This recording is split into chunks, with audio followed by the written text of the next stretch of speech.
Blessing is the goal, but faith helps us get there. We continue our review of the book of Moses as we consider how faith relates to the blessing of the whole world on the Bible Brief. Did you know that the Bible Brief is a listener-supported show? Your support helps people in countries around the world hear the life-changing story and message of the Bible. Want to join the effort? Donate today at our link in the show notes.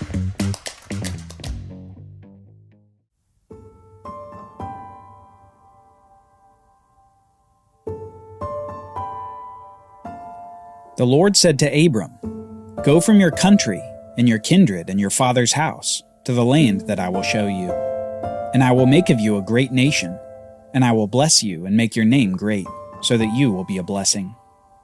I will bless those who bless you, and him who dishonors you I will curse. And in you all the families of the earth shall be blessed." From Genesis chapter 12, verses 1 through 3. The worldwide blessing that was lost in the garden through the sin of Adam and Eve will be regained, but not instantly.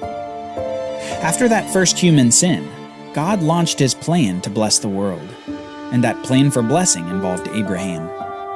Abraham followed God's call to the land of Canaan, and in so doing, he was granted the irrevocable Abrahamic covenant, a covenant summarized by the words land, seed, and blessing. The land of Canaan, seed or offspring in abundance, and blessing to the whole world through a particular seed of Abraham. God will bless the world again after all, and we learn that the vehicle of this ultimate blessing will be through the future seed of Abraham.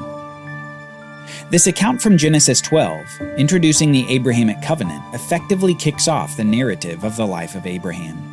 An account that includes detailed events starting in the end of Genesis 11, all the way through Genesis 25, one of the longer biographical accounts in the Bible. A biography that's striking for a particular reason, because at some point in the bio, all of the promises of God appear unattainable and unattained. Further, by the end of the narrative, only the smallest glimpse of fulfillment can be seen. At the end of his life, Abraham owns a grave in the land of Canaan, but not the whole land. He has one son through his wife Sarah, yet hardly seed in abundance. And blessing to the whole world is a largely unattained future. The land, seed, and blessing of the Abrahamic covenant are unrealized. They have not been given by the end of Abraham's life. Yet in the midst of this, we see something remarkable. We see faith, the next major theme in the book of Moses. As we explored, the goal of the Bible is blessing. But now we answer a critical question. How is the goal of blessing related to faith? What does faith have to do with blessing? And here's the answer.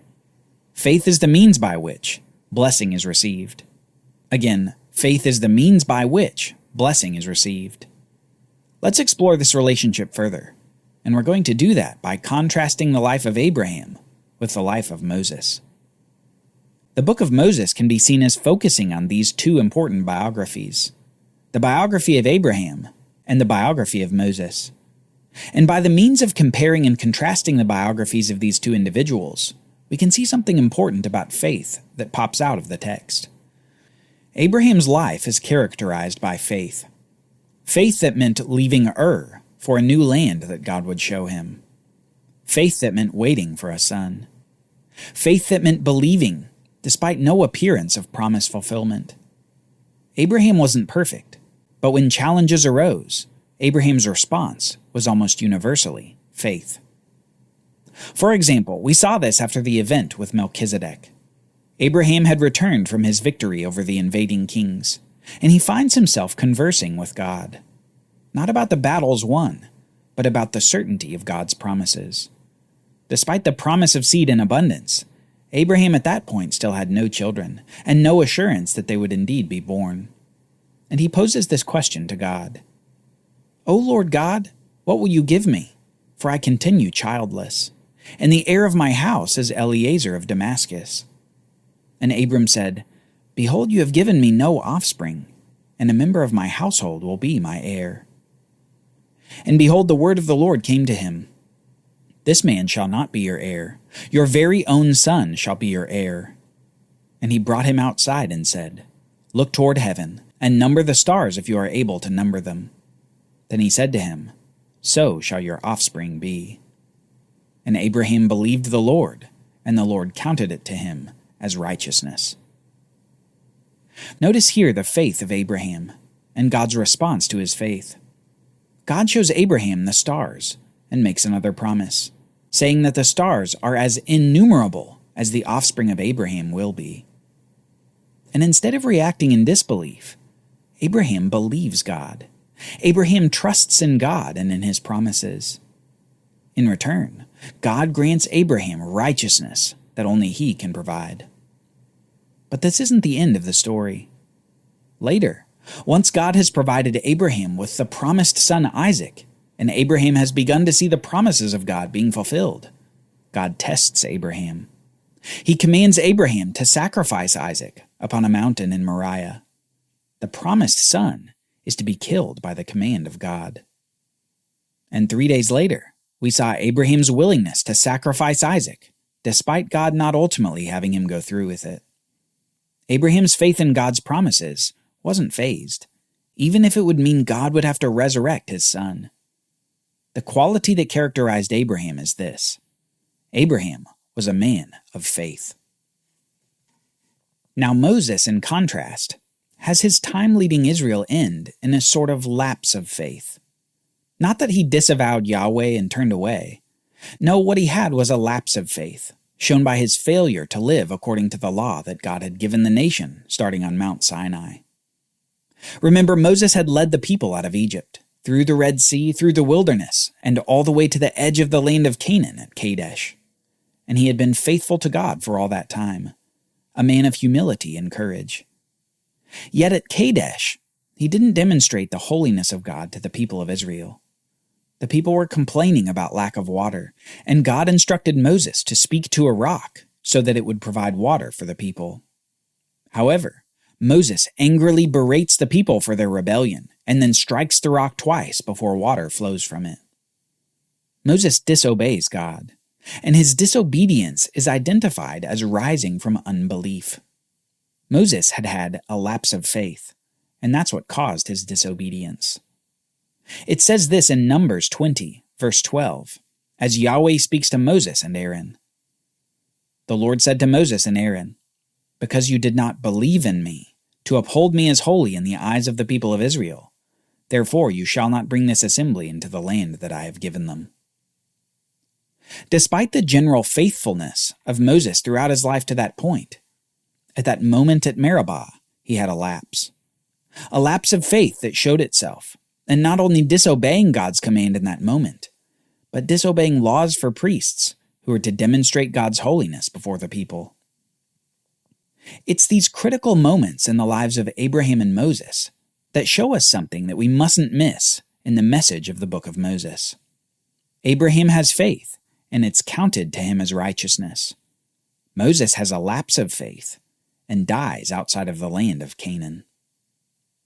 Two of the greatest men in the Bible, who the Bible holds up as examples, have this major contrast in their life. And this contrast leads to a most important observation about faith, obedience, and the law that God gave the nation of Israel. Faith and obedience are so hand in hand that faith produces obedience to God, even when that obedience is not to an explicit set of external rules. Think about it this way. God gave the nation of Israel all these laws starting at Mount Sinai. He gave them the Sinai covenant that said, obey the laws and you'll be blessed in the land, but disobey these laws and you'll be cursed outside the land. Moses lived under those laws and was not allowed to enter the land because he disobeyed them and disobeyed God in his lapse of faith. Yet listen to what the Bible says about Abraham in Genesis 26, verse 5. God says this about Abraham. He says, "Abraham obeyed my voice and kept my charge, my commandments, my statutes, and my laws." Now, this statement may not be striking to you at first glance, but here's what you should know. This phrase saying Abraham obeyed my commandments, my statutes, and my laws is elsewhere only used to refer to the law that God gave the nation of Israel over 400 years later. God says that Abraham obeyed laws that hadn't even been given yet. This is so striking because it tells us something about faith and the obedience that faith produces. The obedience of faith is an obedience from the inside out. It's a confidence in the promises of God that manifests in obedience, even to the extent of sacrificing His only Son. Faith produces an obedience that no amount of mere effort could produce. One could never try to follow the laws of the Sinai covenant, because they aren't actually able to be followed. Remember, humans have corrupt and sinful hearts, inclined to do evil. No, faith produces an obedience that's an obedience from the heart, an obedience from a circumcised heart, obedience that only God can produce in a person. And that is the significance of faith. Faith is the channel through which God works in the life of a person. Through faith, God grants righteousness and produces obedience. Through faith, the law is upheld that brings blessing in the land. That's what happened to Abraham before the law was given to Israel. That's what Moses missed after the law was given to Israel. Faith produces the obedience required to enjoy the blessing of God. The blessing of the garden is available to all those who obey by faith, who obey by the power of God. Faith, then, must be connected to blessing, because faith is the channel through which blessing can flow. But we're left with one more theme from the book of Moses that's critical to explore. If blessing is the goal of the book, if faith is the means of receiving the blessing, then how is the blessing achieved? How can blessing begin to truly flow into the lives of the faithful? How can the blessing of the whole world finally be achieved? Well, for pure, unadulterated, nothing but blessing, lots of things need to happen. Evil needs to be vanquished. Sin needs to be dealt with. Corruption needs to be rooted out. All that's bad needs to be put away, so that only goodness reigns. And for that, well, we need a champion. We need a warrior. We need a king.